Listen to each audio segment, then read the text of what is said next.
Hi, fourth graders. Miss Zimfer here again. I'm going to be reading our 5th chapter, The Birthday Bash, to you today. Hope you're enjoying this book so far. I got used to the way Fudge looked without his top front teeth.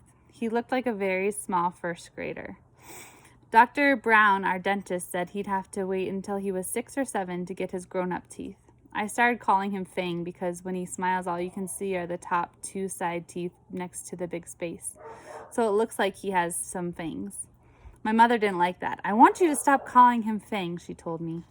What should I call him? I asked. Farley Drexel? Just plain Fudge will be fine, my mother said. What's wrong with Farley Drexel? I asked. How come you named him that if you don't like it? I like it fine, my mother said, but right now we call him Fudge, not Farley, not Drexel, and not Fang. What's wrong with Fang? I asked. I think it sounds neat. Fang is an insult. Oh, come on, Mom. He doesn't even know what a fang is. But I know, Peter, and I don't like it. Okay, I promised never to call my brother Fang again. But secretly, whenever I look at him, I think it. My brother, Fang Hatcher. Nobody can stop me from thinking. My mind is my own. Fudge is going to be 3 years old. My mother said he should have a birthday party with some of his friends. He plays with 3 other little kids who live in our building. There's Jenny, Ralph, and Sam. My mother invited them to Fudge's party. Grandma said she'd come over to help. My father couldn't make it. He had a Saturday business appointment. I wanted to go to Jimmy Fargo's, but my mother said she needed me to supervise the games. The kids were invited from 1 until 2:30. That's only an hour and a half, my mother reminded me. That's not so bad, is it, Peter? I don't know yet, I told her. Ask me later. The kitchen table was set for the party. The cloth and napkins and paper plates and cups all matched. They had pictures of Superman on them.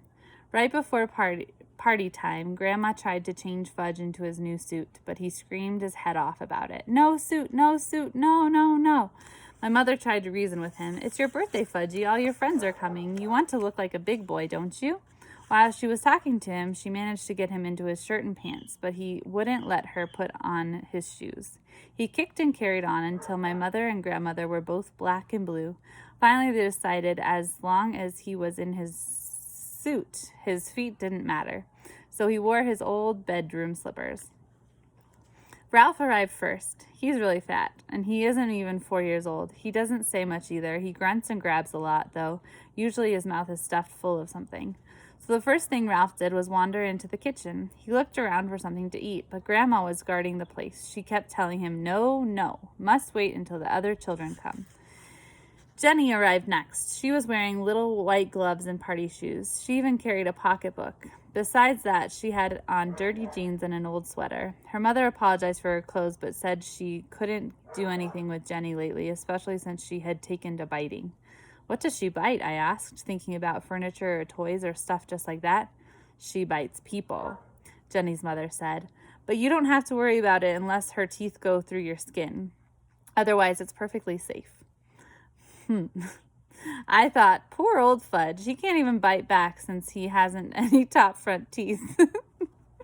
I looked at Jenny. She seemed so innocent. It was hard to believe she was a vampire. Sam came last. He carried a big present for Fudge, but he was crying. It's just a stage he's going through, his mother explained. Everything scares him, especially birthday parties, but he'll be fine. Won't you, Sam? Sam grabbed onto his mother's leg and screamed, Take me home, take me home. Somehow, Sam's mother untangled herself from Sam's grip and left. So at 1:05, we were ready to begin. We had an eater, a biter, and a crier. I thought that 2:30 would never come. I also thought my mother was slightly crazy for dreaming up the party in the first place. Doesn't Fudge have any normal friends? I whispered. There's nothing wrong with Fudge's friends, my mother whispered back. All small children are like that. Grandma got me seated around the kitchen table. She put a party hat on each kid's head. Sam screamed, Get it off, but the others wore their hats and didn't complain. My mother snapped a picture of them with her new camera. Then Grandma turned off the lights and my mother lit the candles on Fudge's cake. It had chocolate frosting and big yellow roses. I led the singing of Happy Birthday. My mother carried the cake across the kitchen to the party table and set it down in front of Fudge. Sam cried, Too dark, so Grandma had to turn on the kitchen lights before Fudge blew out his candles. When he was finished blowing, He reached out and grabbed a rose off of his cake. He shoved it in his mouth. "Oh, Fudge," my mother said. "Look what you did." But my grandma said, "It's his birthday. He can do whatever he wants." So Fudge reached over and grabbed a second rose. I guess Fat Ralph couldn't stand seeing Fudge eat those yellow roses because he grabbed one too. By that time, the cake looked pretty messy. My mother finally came to her senses, took the cake away, and sliced it up. Each kid got a Dixie cup, a small piece of cake, and some milk. But Jenny hollered, "Where's my rose? Want one too," because her slice of birthday cake didn't happen to have one. My mother explained that the roses were only decorations and there weren't enough to go around.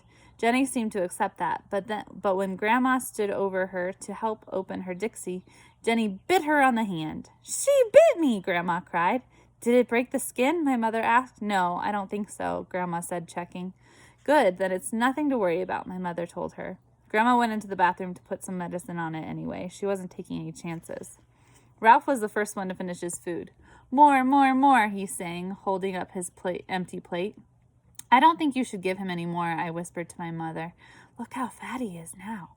"Oh, Peter, this is a party. Let him eat whatever he wants." "Okay," I said. "Why should I care how fat he gets?"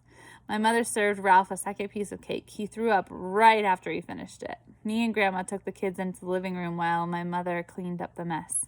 Grandma told Fudge he could open his presents while his friends watched. Jenny brought him a musical Jack-in-the-Box. When you turn the handle around, it plays "Pop Goes the Weasel." When you reach the part of the song about Pop, the top opens and a funny clown pops out. Fudge loved it. He clapped his hands and laughed, but Sam started to scream, "No, no more! Take it away!" He hid his face in his hands and wouldn't look up until Grandma promised to put the Jack-in-the-Box into another room. Fudge opened Ralph's present next. It was a little wind-up car that ran all over the floor. I kind of liked it myself. So did Ralph, because he grabbed it away from Fudge and said, "Mine!" "No!" Fudge shouted. "Mine!" When my mother heard the racket, she ran in from the kitchen. She explained to Ralph that he had brought the car to Fudge because it was his birthday. But Ralph wouldn't listen. I guess my mother was afraid he might throw up again, and this time on the living room rug, so she begged Fudge to let Ralph play with the car for a few minutes. But Ralph kept screaming that it was his car, so Fudge started to cry. Finally, my mother took the car away and said, "Let's see what Sam brought you." Fudge liked that idea. He forgot about the little car as he ripped the paper and ribbon off Sam's present. It turned out to be a big picture dictionary, the same kind the Yarbys brought me a couple months ago. Fudge got mad when he saw it. "No," he yelled, "no more book." He threw it across the room. "Fudge, that's terrible," my mother said. "You mustn't do that to the nice book." "No book," Fudge said. Sam cried. "He doesn't like it. He doesn't like my present. I want to go home. I want to go home." Grandma tried to comfort Sam while my mother picked up the book. She gathered the wrapping paper and ribbons and cards together. Fudge didn't even look at any of the birthday cards. "Oh well, he can't read, so I guess it doesn't make any difference." "Peter," my mother said, "let's start the games. Now. Quick." I checked the time. I hoped the party was almost over, but no, it was only 1:30. Still an hour to go. I went into my room where I had blown up a lot of balloons. My mother has this party book, and it says 3-year-olds like to dance around with balloons. When I got back to the living room, Mom started the record player, and I handed each kid a balloon. But they just stood there looking at me. I thought either the guy who wrote that book is crazy or I am. "Show them how, Peter," my mother said. "Take a balloon and demonstrate." I felt like one of the world's great living fools dancing around with a balloon, but it worked. As soon as the kids saw me doing it, they started dancing too. And the more they danced, the more they liked it, until Jenny's balloon popped. That nearly scared Sam right out of his mind. He started yelling and crying. Fortunately, I had blown up 24 balloons. I was hoping they'd dance around the rest of the afternoon. Fudge got the idea of jumping up and down on the furniture. The others liked that too, so instead of dancing with their balloons, that's what they did. And soon, they were running from room to room, yelling and laughing and having a great time. Then the doorbell rang. It was Mrs. Rudder. She lives in the apartment right under us. She wanted to know what was going on. She said it sounded like her ceiling was about to crash in on her any second. My mother explained that Fudge was having a little birthday party, and wouldn't she like to stay for a piece of cake? Sometimes my mother is really clever. So Grandma entertained Mrs. Rudder in the kitchen while Fudge and his buddies jumped up and down on his new bed. It was delivered this morning. Fudge hasn't even slept in it yet, so naturally when my mother found out what they were up to, she was mad. Stop it right now, she said. New bed, big boy, Fudge told her. Was he proud? You wouldn't have a new big boy bed for long if you don't stop jumping on it, my mother told him. I know. Let's all sit down on the floor and hear a nice story. My mother selected a picture book from Fudge's bookshelf. I heard that one, Jenny said when she saw the cover. All right, my mother told her. Let's hear this one. She held up another book. I heard that one too, Jenny said.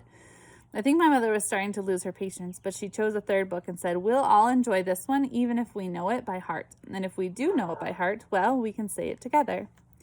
That's just what Jenny did, and when my mother skipped a page by mistake, Jenny was right there to remind her. If you ask me, my mother felt like biting Jenny by that time. When the story was over, it was 2 o'clock, and Ralph was sound asleep on the floor. My mother told me to put him on Fudge's new bed while she took the rest of the children back to the living room. I tried and tried, but I couldn't lift Ralph. He must weigh a ton, so I left him sleeping on Fudge's floor and closed the door so he wouldn't hear any noise. On my way back to the living room, I wished the others would fall asleep too. Peter, my mother suggested, why don't you show them Dribble? Mom, Dribble's my pet. You don't go around using a pet to entertain a bunch of little kids. Didn't my mother know that? Please, Peter, my mother said. We've still got half an hour left, and I don't know what to do with them anymore. Dribble, Fudge hollered. Dribble, dribble, dribble. I guess Sam and Jenny liked the way that sounded because they started to shout, dribble, dribble, dribble, even though they didn't know what they were talking about. Oh, all right, I said. I'll show you, Dribble. But you've got to promise to be very quiet. You mustn't make a sound. You mustn't scare him. They all said, okay. My mother went into the kitchen to chat with Grandma and Mrs. Rudder. I went into my room and came back carrying Dribble in his bowl. I put my finger over my lips to remind Fudge and his friends to be quiet. It worked. At first, nobody said a word. I put Dribble down on a table. Fudge and Sam and Jenny stood over his bowl. Oh, turtle, Jenny said. Yes, Dribble's a turtle. My turtle, I said in a soft voice. See, Fudge whispered. They can all see, I told Fudge. Nice turtle, Sam said. I wondered why he wasn't afraid this time. What does Dribble do? Jenny asked. Do? He doesn't do anything special, I said. He's a turtle. He does turtle things. Like what? Jenny asked. What was with this kid anyway? Well, I said, he swims around a little and he sleeps on his rock and he eats. Does he make? Jenny asked. Make, I said. Make a tinkle? Oh, that. Well, sure, I guess so. Jenny laughed. So did Sam and Fudge. I make tinkles too. Want to see? Jenny asked. No, I said. See, Fudge laughed, pointing at Jenny. Jenny had a big smile on her face. Next thing I knew, there was a puddle on the rug. Mom, I hollered, come quick. My mother dashed in from the kitchen. What, Peter, what is it? Just look at what Jenny did, I said. What is that? My mother asked, eyeing the puddle. You can see him with his turtle in the puddle from Jenny. Oh, man. Can't believe she did that. She made on the floor, I said, and on purpose. Oh, Jenny, my mother cried. You didn't. Did too, Jenny said. That was very naughty, my mother told her. You come with me. She scooped up Jenny and carried her into the bathroom. After that, Mom mopped up the puddle. Finally, the doorbell rang. It was 2:30. The party was over. I could hardly believe it. I was beginning to think it would never end. First, Ralph's mother came. She had to wake him up to get him out of the apartment. I guess even she couldn't carry him. Next, Jenny's mother came. Mom gave her Jenny's wet pants and a baggie. That was all she had to do. Jenny's mother was plenty embarrassed. Sam's mother came last, but he didn't want to go home. Now that he was used to us, I guess he liked us. He cried, "More party, more!" Another time, his mother said, dragging him out of our apartment by the arm. My mother flopped down in a chair. Grandma brought her 2 aspirins and a glass of water. Here, dear, she said. Maybe these will help. My mother swallowed the pills. She held her head. 3 is kind of young for a party, I told my mother. Peter Warren Hatcher? My mother began. Yes, I asked. You are absolutely right. I flopped down next to my mother. She put her arm around me. Then we both watched Fudge work his new Jack-in-the-Box. Later, when my father came home, he said, "How did Fudge's party go?" My mother and I looked at each other and laughed. So that's the end of chapter 5. As I told you, the title is The Birthday Bash. I want you to be able to tell your family and me, if you'd like to email me, Whose birthday was it? And how did the birthday go? How would you describe the birthday party to your family or to me? So if you do want to email me, my email is laura.zimfer@d11.org. I'd love to hear your thoughts on this chapter. And I will see you guys next time. Take care. Bye.